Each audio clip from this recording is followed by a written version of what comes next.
Hello everyone, and welcome to Voices Behind Reddit. Here we bring you the best stories from Reddit where real experiences and captivating tales come to life. Let's get started. My wife had an affair with our neighbor, so I did the same with his wife, revenge, and betrayal. It all started with a party, a simple birthday celebration that would end up turning Mark's life upside down. Mark was a guy in his late 30s, quiet and dependable, with a solid job and what he thought was a stable marriage. He had always been friendly with his neighbor Jim, a confident, easygoing guy in his early 30s who worked at the same office as Mark. Jim was the kind of person who drew people in, and his wife was away for the weekend, so he decided to throw a big party for his birthday. When Mark mentioned it to his wife, Laura, she seemed unusually excited. She spent extra time picking out her outfit, checking her makeup, and that little detail didn't go unnoticed. Mark felt the strange, uncomfortable pang in his stomach, something he quickly brushed off. They'd been together for years, after all. A party was just a party, right? But as soon as they arrived, things felt different. Laura was laughing, her eyes bright with a kind of excitement that Mark hadn't seen in a while. She gravitated toward Jim, as if drawn to him, engaging in light touches and playful laughs. Every little gesture felt like a pebble dropped into a still pond, each one sending ripples that he couldn't ignore. Mark tried to brush it off again. Maybe he was just being paranoid, he told himself. But the uneasiness wouldn't go away. As the night wore on, that sinking feeling deepened. Laura seemed completely captivated by Jim's stories, his charisma, his charm. Meanwhile, Mark found himself on the sidelines, watching a distance grow between him and the person he thought he knew best. Every laugh, every smile Laura shared with Jim felt like a small wound to Mark, even though he tried to ignore it. Finally feeling out of place, Mark decided to leave the party early. He told Laura he was going, hoping she'd follow. But to his surprise, she just smiled and told him to go on without her. She wanted to unwind a little longer. Mark left, trying to shake off the doubts, but as he walked home alone, he couldn't shake the feeling that something was deeply, painfully wrong. Mark's walk home felt longer than usual. Each step echoed with doubts he tried to brush aside, but they only grew louder. He knew he'd been overthinking before, and maybe that's all this was too. But as he reached his house, the quiet settled around him, and he realized just how empty it felt. He hadn't expected to feel so alone. He couldn't sleep. He kept glancing at his phone, expecting Laura to text that she was on her way back. But hours passed, and there was nothing. Around 2 a.m., he got up and walked to the window, staring down the street. Jim's house was still lit up, music drifting faintly through the night. He could see shadows moving behind the curtains, laughing, talking. A feeling of dread washed over him. He tried to shake it off, but he couldn't. Something just didn't feel right. It was that same gnawing discomfort he felt earlier. Only now it was louder, undeniable. And it wasn't like Laura to stay out this late. Usually she'd be home beside him by now, talking about the night, laughing over little moments. But tonight, that warmth, that closeness, they were missing.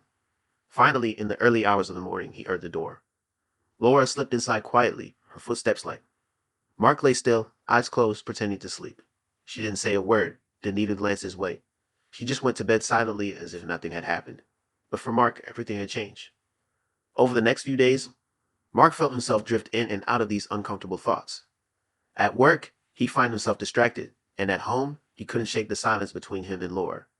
They still shared their regular routines, but there was an unspoken tension, a distance that hadn't been there before. Laura seemed cheerful, almost too cheerful, and she'd sometimes text with a little smile she'd try to hide. And then one night, as Mark went to grab her phone to check the time, he saw her quickly put it away, her expression shifting, just for a second, to something guarded. That one little reaction said everything. It was a flash of guilt, a moment of hiding, and it confirmed what he feared deep down since the night of the party.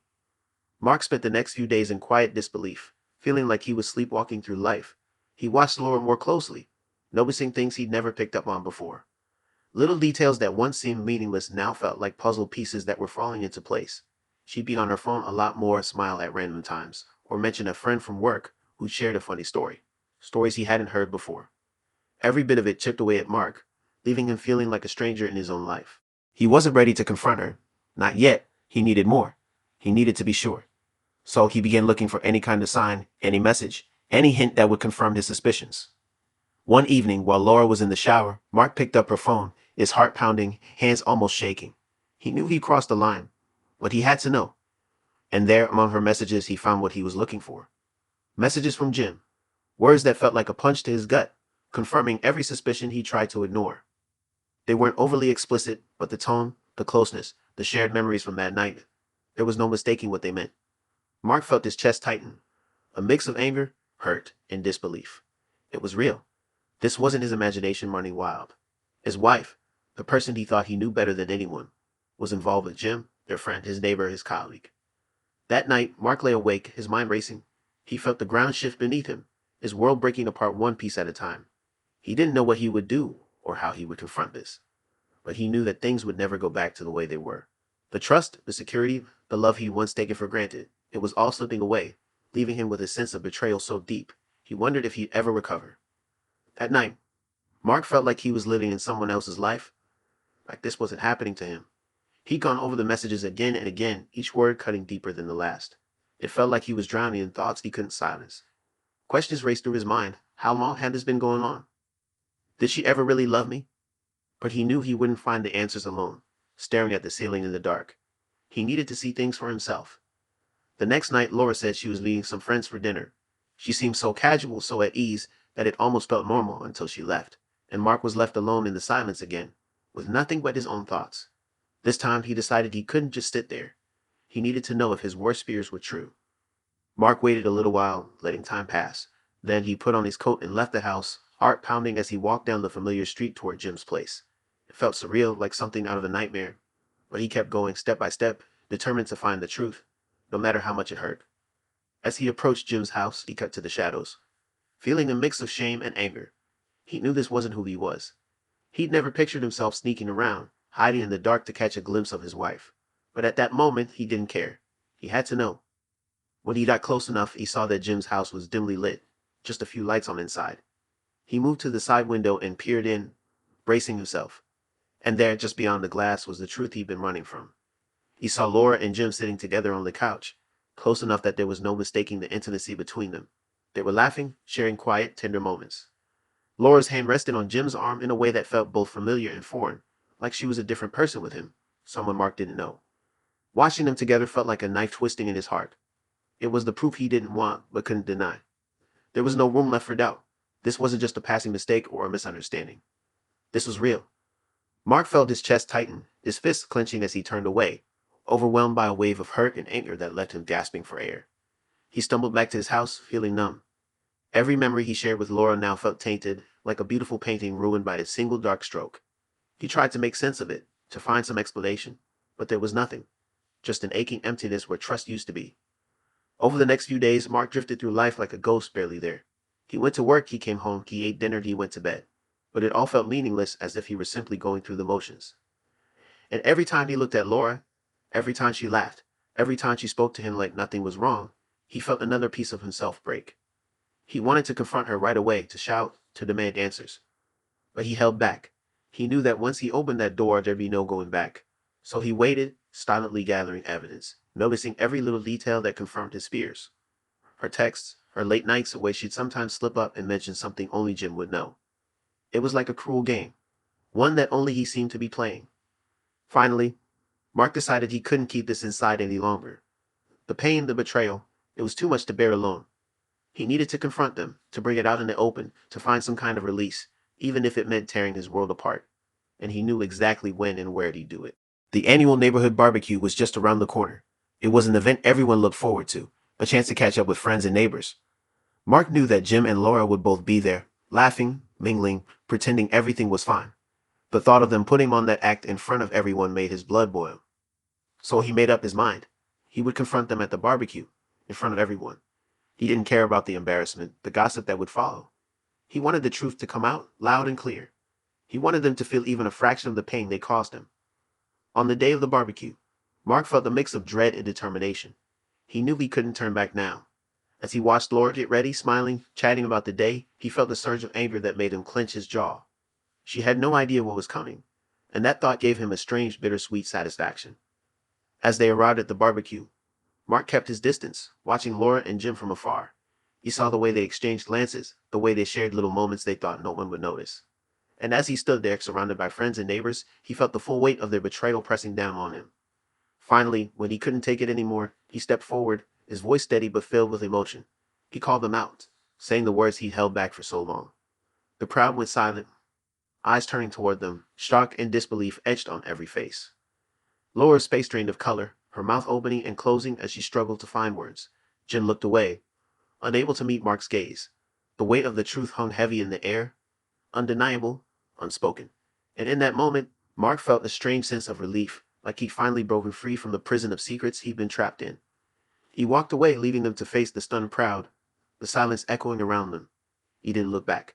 For the first time in what felt like forever, he felt free. After the barbecue, Mark didn't feel relief so much as emptiness. He finally confronted the people he trusted most, yet the hurt, the betrayal, it was all still there, lingering like a wound that wouldn't heal.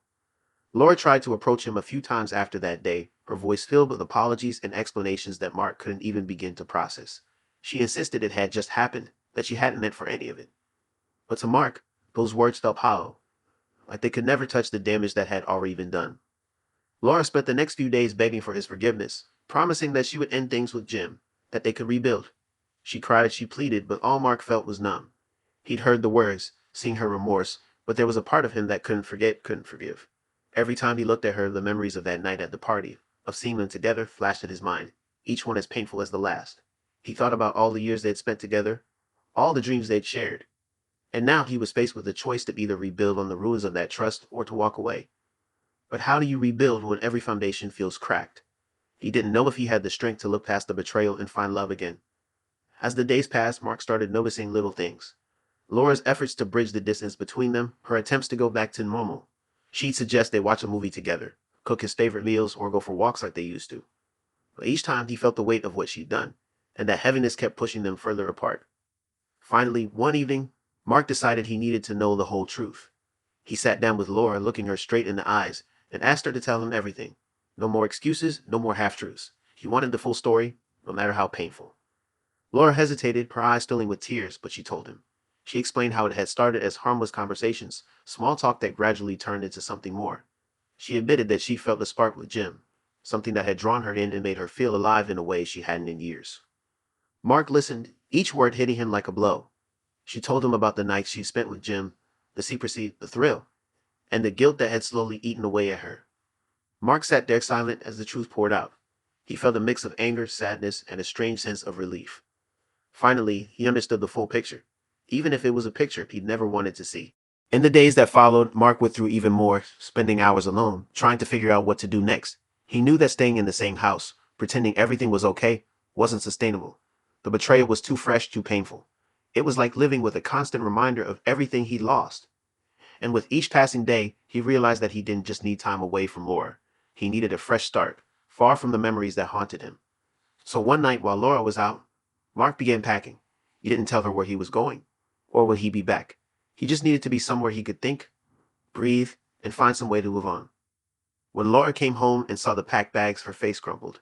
She pleaded with him, asking him to reconsider, to give their marriage one more chance.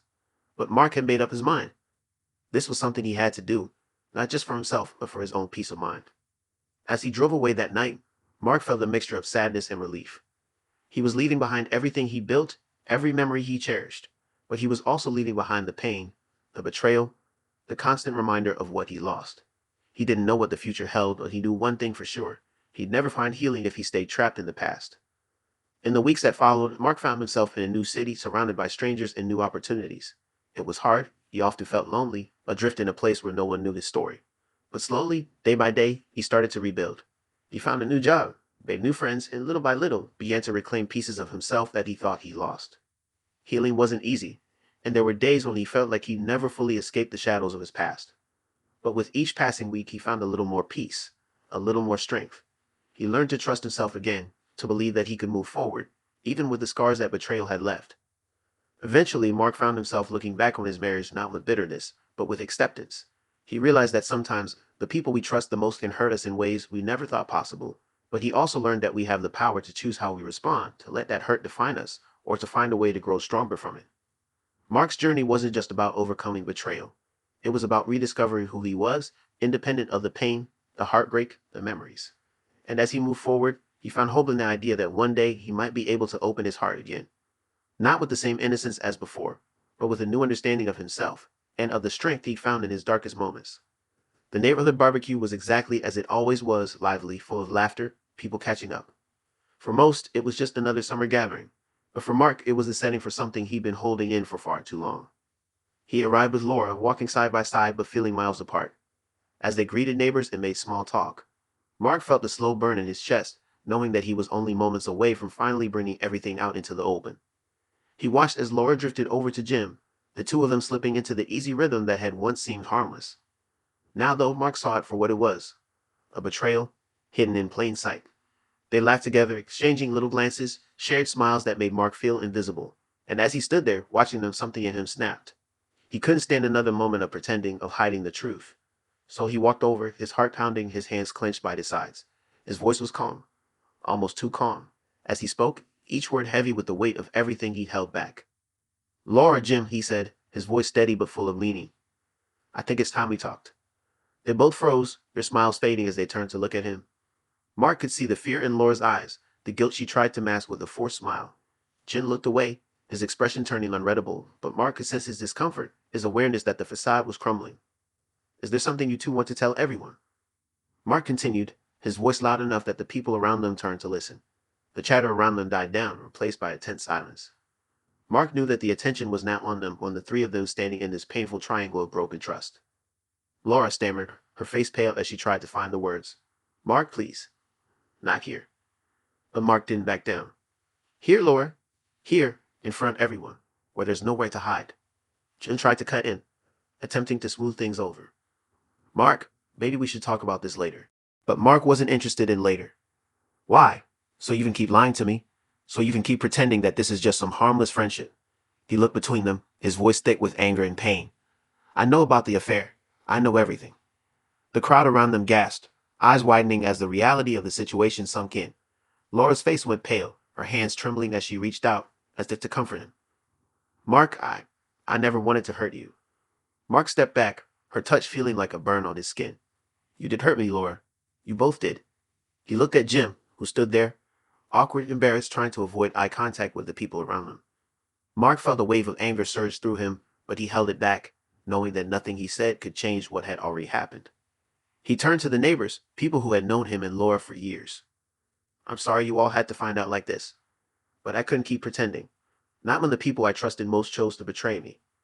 With that, he turned and walked away, leaving Laura and Jim standing there, exposed, with nowhere to hide from the truth. The murmurs of the crowd followed him as he left, the weight of their shocked stares trailing behind him. He felt a strange mix of relief and sadness, a release from the secrets he carried, even as he knew that nothing could fully erase the pain. As Mark walked away from the barbecue, he knew he was leaving more than just the gathering behind. He was leaving behind the life he thought he had, the person he thought Laura was. And as painful as it was, he also felt a glimmer of freedom. Freedom from the lies, the betrayal, the weight of secrets he never wanted to bear. That night, as he lay alone in his room, he felt the ache of everything he'd lost, but also the strength of having finally stood up for himself. For the first time, he felt the beginning of healing, even if he didn't know exactly where that path would lead. After the confrontation at the barbecue, Mark was left with a silence he couldn't escape. The anger had faded, but the emptiness was still there, like a weight pressing down on him that wouldn't go away. He and Laura barely spoke after that day. They moved around the house like strangers, passing each other in quiet, shared spaces, each one painfully aware of the other's presence, but too shattered to reach out. Laura tried a few times to break the silence, her voice soft, her eyes filled with regret. She told him she was sorry, that she never meant for things to go this far. She promised to cut all ties with Jim, to do whatever it took to make things right. And maybe she really did mean it. Maybe in some corner of her heart, she truly wanted to fix what was broken. But for Mark, the damage had already been done. He couldn't look at her the same way anymore. Every time she spoke, every time she tried to reach out, he saw the memory of her and Jim, laughing, sharing secrets, living a life that he hadn't been a part of. It was like staring at a stranger wearing his wife's face, someone who looked like her, but had left him to carry the pieces of a life they'd both shattered. Days turned into weeks, and though Laura kept trying to reach him, Mark felt himself slipping further away. He realized that forgiveness wasn't just about saying the words, it was about feeling them, and he couldn't force himself to feel something that wasn't there. He felt exhausted, like he'd been running a marathon he never signed up for. And each day he wondered if he'd ever find the strength to put this all behind him.